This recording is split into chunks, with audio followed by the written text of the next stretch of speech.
Hi, it's Cindy Wabi, and it is Tuesday, and it's time for my Tuesday tip, and that sure came fast. So today I'm here in a home that we're getting ready to do an estate sale on this weekend.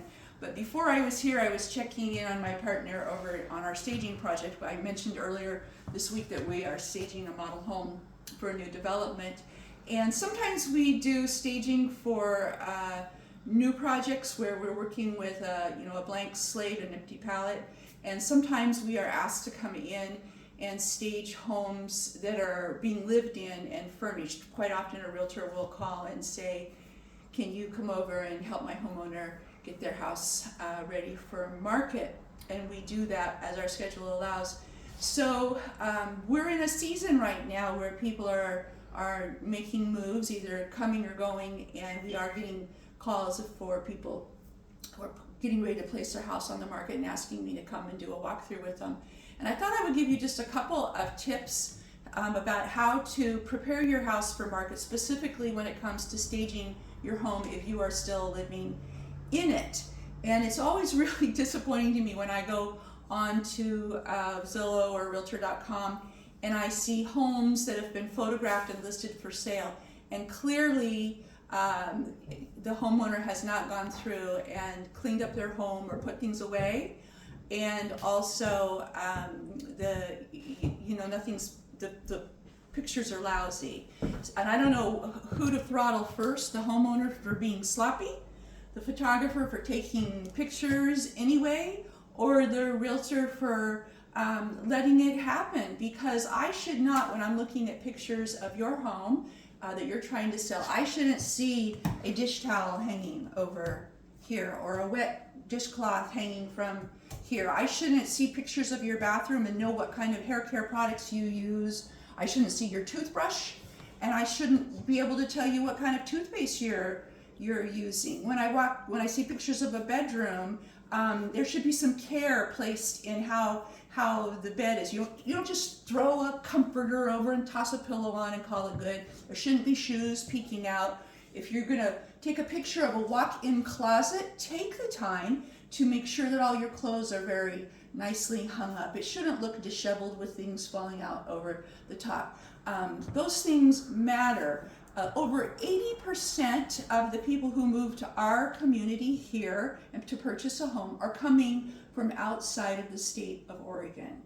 And that means that they are doing their shopping first online. So they're going on and Googling Florence, Oregon, or wherever it is that they're looking, and they're looking for homes that are listed on the various online sites. Your home must look good visually when it's viewed online, whether on your phone or on a computer, which is why I talk a lot about when you go to list your home with an agent who is a listing agent who will invest in your listing. You cannot accomplish high definition, good photographs with a camera like what Lori is using right now for me. You've got to have the equipment, you've got to have the skill set, and you have to have the lighting. So good photos are really important. But what I encourage people to do, the very first thing, is to clean your home. And I mean clean it.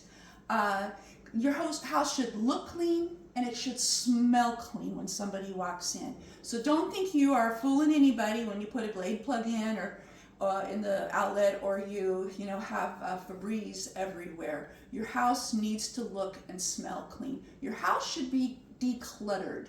A lot of times realtors will say, take down all your personal pictures and things like that. And there's a reason for that. A would-be buyer coming into a home needs to see themselves in your home, not you in your home.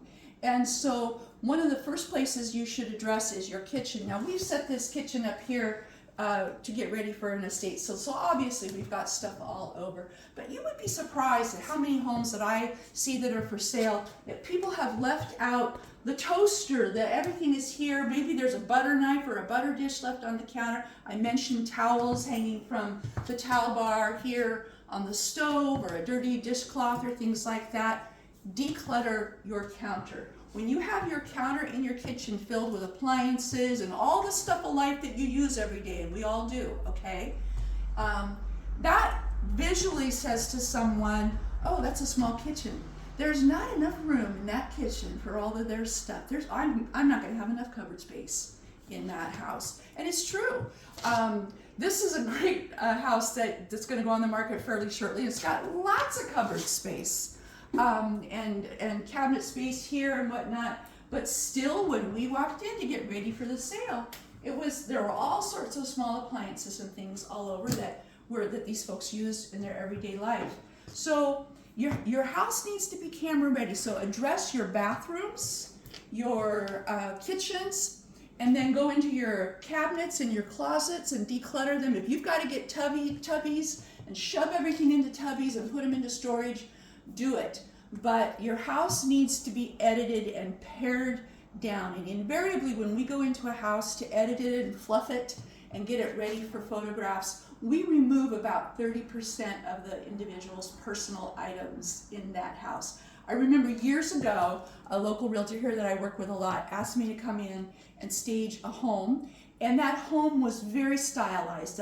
You walked into that house, you smelled the patchouli and the incense. There were, all sorts of, what are those called? Tibetan flags hanging all over. There were Buddhas. There were all sorts of things that spoke of that individual's lifestyle, and it was a lovely home, but it was off-putting to potential buyers. And so they asked us to come in and edit it and make it presentable and marketable for putting on a listing, which we did. And we went to town and we had a photographer come in and do a beautiful job, and the house looked fantastic. And the homeowner had moved out of state, and when she saw the pictures, she said, "But that's not my style. That doesn't look anything like my style." Well, your home, when it gets ready to go on the market and listed for sale for other people, should not speak of your style. It should be clean, presentable, it should be warm and inviting, and it should show a potential buyer how they might be able to live here in their style. So first of all, clean your house, clean it good, don't be lazy, declutter, declutter, declutter. And then when you're done decluttering, edit. And make sure that it looks good and smells good. And then when you're all done with the inside, go outside and I'll talk to you about that later. Have a great day.